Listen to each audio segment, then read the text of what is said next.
Pitt versus West Virginia. The Backyard Brawl. This isn't just a game, it's a border war. We sacrifice our bodies and put our lives on the line for this.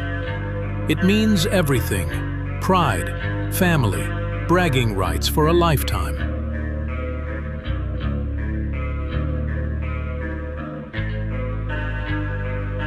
Off the tip off for the big one, Noah. This is this is it, man. Both fan bases look forward to this, and it is a damn shame that this game is being taken away from us. Some speculation stuff came out. I saw that on X. Apparently it was in West Virginia's hands and we fumbled it or something like that. I don't know. It's a lot of he said, she said. So we'll never really know until something's official. But as we know, this is going to be the last Backyard Brawl for the foreseeable future. And man, is it a big game for both West Virginia and Pitt. It's funny looking at the preview of this game because both of these teams have played the same exact schedule. They played an FCS that was basically in their backyard, right? Pitt plays Duquesne. We play Robert Morris. Week 2, we both play MAC teams. The difference, one plays at home. We travel away. Not that that's an excuse. West Virginia lost. We've talked about it. They look terrible.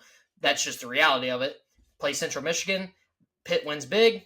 West Virginia obviously has probably the worst game, and I don't know. It was just very, very bad. Doesn't matter because it all leads to this week right here. There's a ton to dive into. So Noah, I will pass it to you. I'll kind of let you just start us out, and we'll just go from there. Yeah, Gage. When you look at the Pittsburgh Panthers, a lot of what you saw last year returned, Gage. A lot of the production, Holstein's back, Desmond Reed's back. That was a lot of their production last year, and it's what we're going to get this year, right? Kind of the same thing. Big athletic linebackers. Biles is a big linebacker. I think he leads them in tackles with 15 currently. Just very, very solid team from top to bottom. I don't want to sit here and tell you that, they have this many weaknesses, because just as West Virginia, it's kind of hard to tell exactly what we have on our side because we played that FCS opponent and then we played a MAC team. They did the same thing as Gage said to start this video. So, yes, these guys did produce against lower level talent. Unfortunately, West Virginia didn't do that against Ohio, but if we're being honest, Gage, Central Michigan's, I'm not going to say an absolute bottom feeder in the MAC, but they aren't in that top 4 or 5 in the MAC like some of the other teams. Ohio, we got the best of the best in the MAC. They are the powerhouse in the MAC and have been for a few years now. Not saying that West Virginia shouldn't have won that game. Gage just hit on it. It's not what we're saying. But the competition was very, very different in those games, Gage. Holstein is a very solid quarterback, but what I can tell you, just from looking at Holstein and what we played last week, 2 completely different style of players. And Navarro, that is, just from even watching it, I don't believe he's an NFL quarterback. I really don't believe that. Navarro isn't, but he is athletic enough to be an NFL quarterback. Decision-making was poor, as we saw. Holstein's a little bit different, more on the pocket passing, stay in the pass, stay in the passing pocket, get rid of the ball, make good decisions. And he has a good run game to lean on with Desmond Reed. 18 carries on the season for 112 yards with a 53 long. So an explosive runner. We saw it last year. Rich Rod even hit on his presser when he came out of Western Carolina. They wanted him too, right? Rich Rod, believe he would have been at Jacksonville State at that time. They wanted Desmond Reed as well, and he ends up at Pitt with his offensive coordinator. He went to Pitt as well. So just a very good roster top to bottom. But it's hate week, Gage. What doesn't happen that's crazy in a hate week, right? Eat shit Pitt, the Backyard Brawl. We're ready to roll. I want to hear your analysis, your side of things, because I thought you kind of had a good take when we were talking there. Just kind of everything that played into this from the West Virginia side. Like, could you be seeing this opponent at a better time? Yeah, I'll kind of give this my spew about players, right? I think you hit on Desmond Reed pretty well with his stats. Another thing to note with him, he's averaging 6 yards per carry. You can say the competition, is a little bit lesser, things like that. Nonetheless, this guy's a very explosive runner, very good runner. He's a good player. They're also led by a really good receiver, in my opinion, in the ACC, he goes by Poppy Williams Jr. pretty good vertical threat in my opinion.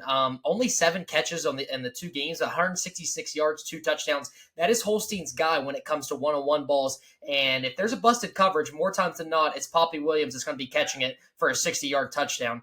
I kind of have this take about Eli Holstein. I think you'll like it. To me, he's literally like the ACC Garrett Nussmeier. The more I watch them play, they kind of move the same. They're not super fast outside of the pocket, but they kind of just have this real clunky look to them, but it's efficient. They're able to throw on the run and kind of just put it wherever they want. He's a very good, accurate quarterback. You said it best. It's 2 different styles between what we saw last week with Navarro and this week with Holstein. You don't necessarily have to game plan for him outside of the pocket, but you do, once you get him outside of the pocket, have to be able to stay on your man. If you're in man coverage or in your zone and you're matching up with whoever's in your zone, you have to stay on your man because he's able to extend plays with his feet outside of the pocket. And that's where you see Poppy Williams really kind of hit you with the deep shot. Or I actually saw Noah in the 2 games they played, Desmond Reed out of the backfield is, he has 6 catches, 71 yards out of the backfield. They like to get him involved in the pass game, not only in kind of the screen and short yardage situation. They'll send him out on some routes as well. Defensively, yeah, kind of in the same boat as us. What do they look like against, I don't want to say an equal opponent, because as we're kind of sitting here right now, I would say Pitt definitely has the upper hand in this matchup. But we're going to find out, against Power 4. This is both teams' first Power 4 game. So that's kind of what I'm getting at by that. As far as, this game, this is just a feel that I have, right? And I don't know. Maybe I'm crazy for thinking this. Similar to Jaheim, it seems like every time a stud player is at West Virginia, basketball, football, whatever it may be, something bullshit happens. Injury, maybe a guy fakes a shoulder injury so he can get another year of eligibility and NIL and transfers to a Big Ten school, with his dad and all that stuff. We don't know. Just seems like all that happens. But at the same time, West Virginia sports are notorious for losing the games they're not supposed to, yet winning the games they aren't supposed to win. So as you sit around this entire week's building up, all you hear from the fan base right now is the season's over. Rich Rod, it's going to take multiple years to build this thing up. Let's pump the brakes a little bit. In the back of my mind, I just can't stop thinking about how motivated this team is going to be to play. You want to talk about every single person locked in, attention to detail, every snap, every play, and you want extra motivation to play in a football game. Look no further than this rivalry. This rivalry is disrespected by almost everybody in the college football realm of things. Anybody who talks about college sports, anybody who claims to be a college football enthusiast, you're not a college football enthusiast if you don't think this is a top 5 rivalry in the sport. And yes, a lot of that truthfully has to do with the win that Pitt had back in the day, 13-9, that they still cling on to this day. Rightfully so. It was a huge win for their program. And I'm not even necessarily speaking about how everything matches up about the 13-9 and we're playing on, September 13th. That's not the thing. Rich Rod has had this penciled on his calendar since he took this job, right? Now, this is where it gets tricky, Noah, and I'll let you kind of dive into this. Motivation doesn't win this game, right? I had an awesome coach who used to always say, motivation can't win you the game. It does no factor. It can get you up and ready to play, but it has nothing to do with executing X's and O's. And that's what it's going to have to take for West Virginia to win this game. It's not, hey, we got to get up more, right? We got to be more juice for this game. No, that's not how you win this game. You win this game by getting back to the fundamentals of your X's and O's. Blocking, you have to get push up front. If there's no push, there's no win. I promise you that right now. Pitt's going to come in, not only because it's a rivalry, but they're a pretty physical football team on both the offense and defensive line. From what I saw, their offensive line is very good in pass protection so far in this season. Will it be tested by Jamori, Eddie V, Eddie Kelly? I believe so. I believe Zach Alley's going to have some looks, but this isn't a game where motivation is, and you can't be, you hear all the time, you can't be an emotional bettor, right? You can't gamble and have emotions. This isn't a game where you can just be, you can't win this game off emotion. That's basically what I'm getting at. So, in your eyes, Noah, what is it going to take? What is it going to take for West Virginia to pull off this upset? Let's be honest, right? Even all the sports books, everything like that, we're currently sitting at, the line opened up at 5.5. News breaks of Jaheim injury, Jaden Bray, all this and that. It's up to 7.5. West Virginia is a 7.5 point underdog with an over-under sitting at 58.5. Gage, for West Virginia to win this game, for us to come out and take care of business. What I think has to happen is that 58-point total cannot even be in consideration. West Virginia defensively has to say, look, we understand the offense is going through a rough patch, but what we have to do is take care of business on our side of the ball and do our job until the offense can figure things out. There is a downfall in Holstein, in my opinion, and he's very loose with the football, Gage. He's thrown the ball 51 times. Granted, 2 interceptions isn't a lot, but he threw 2 interceptions against a lesser opponent. We just saw a West Virginia defense come out and get 3 turnovers against what some would say is one of the top 10 quarterbacks in college football right now, with just, athletic ability, those type of things, and how he's playing. He's playing very good. If Zach Alley is the key to this game. And I think what he's going to be able to do is make a game plan, scheme up a system that puts Holstein in situations where he has to get out of the pocket, but when he gets out of the pocket, there's more pressure coming, and it makes him make bad decisions. For West Virginia to win this game, West Virginia needs at least 2 turnovers to happen, and we need to sustain some drives on offense. I know there's going to be a lot of differences on the offensive side of the football this week. We heard it in his presser. It sounded like Sincere, Dior, some of these guys are going to get a lot more reps this week. And quarterback, he comes out and says he's not naming a starting quarterback, right? So we don't really know what we're getting offensively, but Rich Rod's looking for a spark, Gage, right? So if the defense can hold us into this game long enough for something just to burst, and like you said, motivation can't win you this game, right? Getting hype can't win you this game. But I'll tell you what can, Gage. If that momentum swigs in Morgantown and Milan Pushker's behind you, and those players, get amped, they get ready, they get into the game, feel West Virginia behind them, that is what can completely take over this game for Rich Rodriguez and the Mountaineers. Like, we know that there's only 11 guys on offense or 11 guys on defense.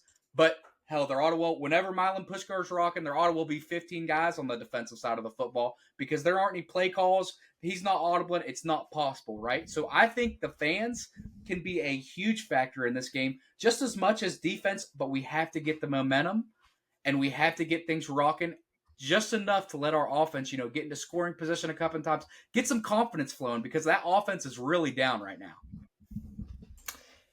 Great moments are born from great opportunities, Noah.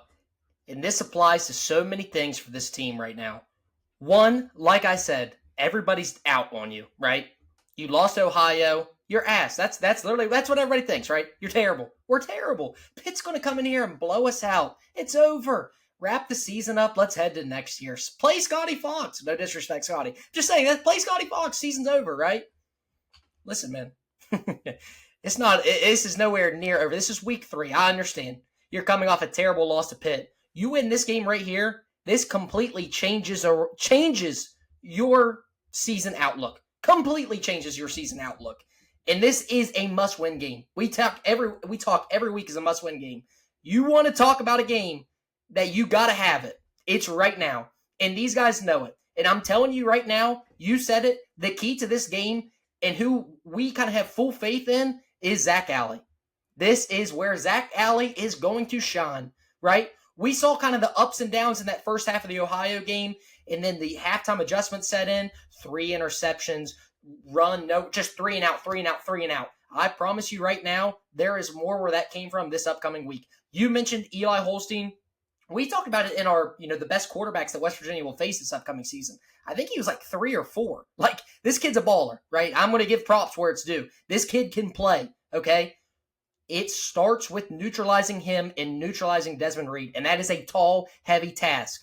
I'm hoping that we see Jamori in somewhat of a role Saturday, because I do think situationally he can help us. 3rd down, 3rd and long, get in, rush the passer. One big sack from him on Saturday, that place is going to go nuts, right? I will go on record right now saying, Noah, Fred Perry is going to have a day. Double-digit tackles, probably a sack. I might even sprinkle a little interception in there. I'm getting fired up just talking about it, because I mean, that guy's awesome, all right? I'm telling you right now, Zach Alley's going to put on a masterclass Saturday. This isn't me giving a game prediction, a score yet. I'm just telling you right now, that under is going to cash. Zach Alley's going to put on a defensive masterpiece. Now, great opportunity is also born on the offensive side of the ball, and this is where things get really tricky, right? No Jaheim, no Jaden Bray, right? You're looking at Bowers, a little bit of Ty Edwards, who will be taking his first carries this year. Clay Ash will be in there. Dior Hubbard taking his first carries. I don't know what the hell that's going to look like. I'm being dead honest with you. That is either going to be, let's be honest, that's either going to be really, really bad, or there's going to be some positive momentum built from that game. I'm not expecting somebody to come out and rush for 100 yards in this game, right? I don't think somebody's going to get that much opportunity in the absence of Jaheim week one of that, of him being out.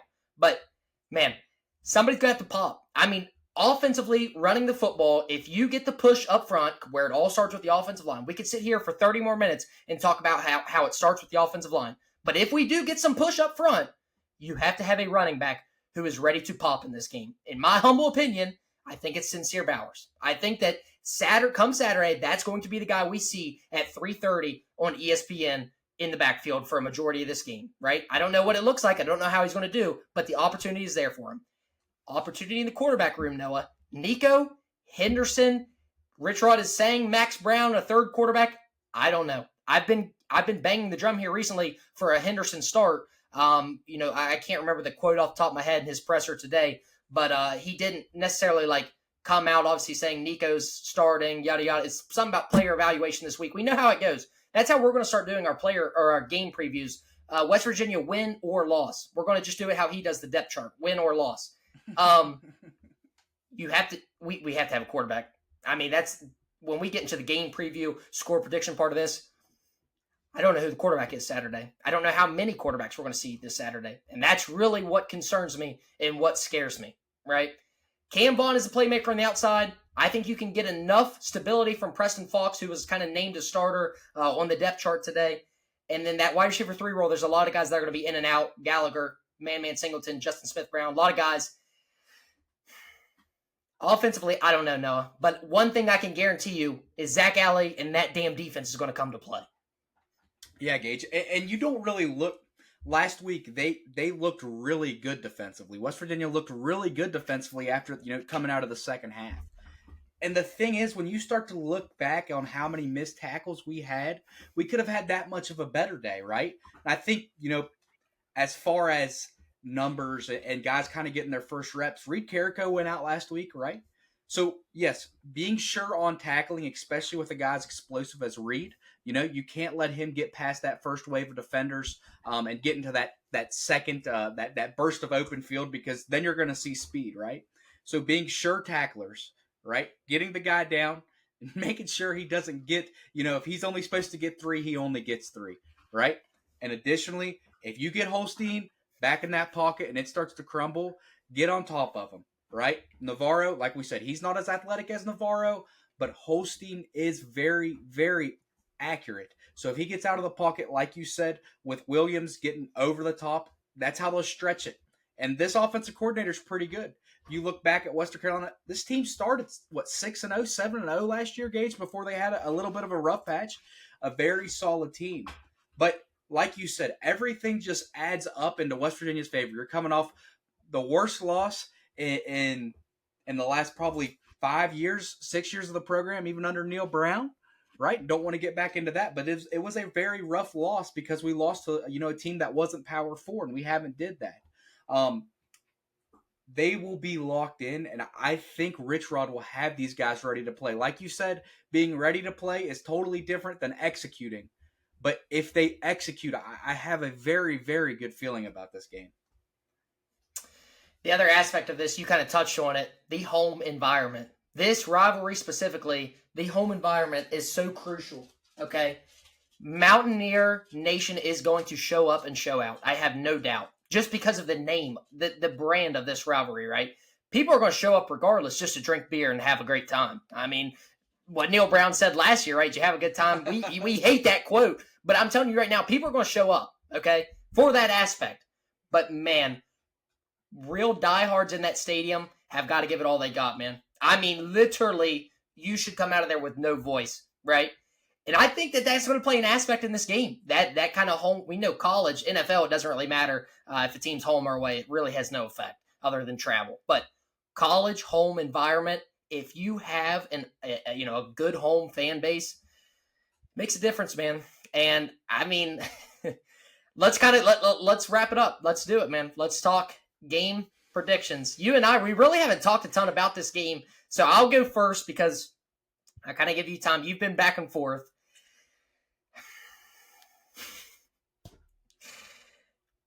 We don't have a surefire quarterback right now. We saw 2 quarterbacks in rotation. Okay? We just lost our star running back, the guy who was supposed to run for 1,500 plus yards this year. We just lost our wide receiver too. Our offensive line couldn't block a West Virginia high school football team right now. That's what everybody's saying. They said you can't block a team in high school football right now. Give me that defense. Give me that defense, Noah. You think I'm gonna pick? You think I'm picking Pitt? You think right now on a YouTube that we started and specifically changed to West Virginia sports? You think I'm picking Pitt right now? You're out of your damn mind. You're out of your damn mind. Give me the Mountaineers 17-14. Grind it out. These guys are going to be ready to play. This may backfire in my face. I don't care. I'm riding with my guys. I'm riding with Fred Perry, Jamori Robinson, Chase Wilson, Zach Alley, that defense. Rich Rod's going to have the offense clicking just enough to give us a win. That's my take. 17-14 Mountaineers. You're out of your damn mind if you think I was going to sit here and pick Pitt. You're out of your mind. Gage, I love the energy. I'm hyped up right now. I'm ready to watch the Mountaineers on Saturday. I'm going to give my score prediction here. 20-17. The Mountaineers, right? The Mountaineers. Come on. Everybody's out. Everybody's doubting. It's over. The season's done. They lost to Ohio. We're going to get blown out by Pitt. The defense is too good. I'm sorry. No, we are not getting blown out at home. If we get blown out at home, you will see some very sad faces on this channel Sunday morning. I can promise you that. Yes, 20-17, Gage. And you know what? I think our kicker puts on for the brand. He relieves a little bit of that heartbreak from Pat McAfee. We kick one with 12 seconds left to go, and we win the game 20-17. I like it. It just has that feeling, right? Everybody's out on us, especially, when you look at trends. West Virginia last week, everybody was kind of like, there's no way we go in there and lose that game. There's no way. There were some people that were skeptical, right? But at the end of the day, no way we lose that game. I think this is kind of, if you're Pitt, you kind of have to be looking at West Virginia the same way we were looking at Ohio. They're I'm telling you right now, they're overlooking us. The way Narduzzi's talking, the way that Holstein's interview, the demeanor, they're overlooking. I'm telling you right now, they think that this is going to be an easy win. Now, they're going to be ready to play. I'm not sitting here bullshitting and say Pitt isn't going to be ready to play. This is equal as West Virginia stepping up, ready to go. Pitt's the same way. That's why it's a rivalry. That's why each team wants to take each other's heads off. So, really, that's another thing too, Noah. When you think about rivalries and kind of how teams play, it doesn't. Half the time, it's always a one possession game, right? It's always a one possession game, touchdown game, something like that. It doesn't matter the level of competition. I mean, we see that all the time. There's just too much. There's just too much in the atmosphere, in the air, for this to be a blowout. And Gage, here's another thing I'll hit on. When you look at both teams' performances from last week, and this is supporting what you just said. When you look at both teams' performances, you would think on the sports book, probably be a -10.5, -14.5 towards Pitt because of their performances last week. West Virginia drops a game to a very solid Power 4 team with heavy injuries. Why is that not any bigger, Gage? It's rivalry week. It's hate week here in Morgantown, and that changes everything. It changes everything. The environment makes a difference. Guys are playing, maybe one step faster. Everybody's motivated. Everybody on this roster by Friday will know that this is the most important game on the schedule for the rest of the year. Right here, this is where you can do it, make it, die for it. Right here on Saturday at 3:30 on ESPN, and Milan Puskar will be behind these guys for sure. A lot of questions will be answered, not only as a team, but how do our players respond to adversity, right? That's what I'm kind of keying in on. How do you respond to when you're at rock bottom? The whole cliche thing, when you're at rock bottom, the only way you can go is, the only way you can go is up. Let's see how they respond, right? And listen, man, and I need people to understand something. This is going to be such an unpopular prediction from us, right? Saying West Virginia is going to win, things like that. We are not biased, right? It may seem like that because it's this is a game where West Virginia is a 7.5-point favorite. Will they cover? I fully believe that. Will they win? We'll see. I'm taking them to win. Not only because I'm a homer, right? I'm not just saying that because I'm a West Virginia fan with a big ass hat on. I'm saying it because I truly believe with all the trends and everything kind of that's building up for this game. I don't know. I'm just giving my take. If West Virginia was playing Ohio State, just add an ST onto the opponent last week, I would take Ohio State. You are going to hear us throughout the season pick against West Virginia. This is going to be people kind of coming at our necks like, well, these guys are just going to pick West Virginia. They favor them. Da, da, da. Like, no. If we played TCU this week, I promise you, Josh Hoover and everybody, they would score 45 points and they would win. I promise you that. But right now, week 3 versus Pitt, I understand everybody's frustration with the Ohio game. I'm still in. I'm still here. I'm still here. So that's it, man. No, wrap us up, man. I'm fired up. Gage, I think it's just go ahead. If Rich Rod needs a safety, I don't know how much I can provide on Saturday, but please let me know. I don't know how much I can bring to the table, but let me know. Yeah, Gage. I think this podcast is just setting the environment for what it will be Saturday, right? We wanted to come in here, have a good time, but at the same time, we still have faith in the ears, right? Like this, it isn't far-fetched for Morgantown, for Milan Puskar to get packed. The guys get a little momentum behind them and steal a game here. I really think this would be a steal. Pitt is a very solid team, but West Virginia can get it done. I fully believe it. Like I said, setting the stage for this weekend. We're all pumped. Man, I can't sleep. I'm still waiting for Saturday because knowing that this doesn't come back till 2029, this is our last one for a while, so all in for Saturday. Yeah, man, I've been sleeping in my big hat. That's how excited I am for this game. But hey, man, we appreciate you watching. Giveaway, obviously, 500 subscribers. Zach Frazier signed hat. I feel like a lot of people don't even know that's Zach Frazier autograph. We went out of our way to make sure to get that. Major Harris, Don Nealon photo, obviously, and then the Bob Huggins gold suit. May need a Kegler's owner's signature on that thing as well to up the value in it. But, hey, man, we appreciate you all watching. Had a little bit of fun today. Shot some takes, obviously. But like I said, this is it, man. I can see a world, Noah, where if things go south Saturday, we're going to have a lot to discuss in our video, that evening and posted Sunday. There's going to be some very hard conversations to be had between you and I about this Mountaineer football team. But they got our full support. We're backing them. We're riding. That 7.5 is going to be hammered. I can promise you that. Pat McAfee, if you're watching, let me know where and when you want us to send the resume so we can come on the show. And that's all we got, man. We appreciate you watching. Mountaineer Nation, show up, be loud Saturday, drink a beer. Let's roll.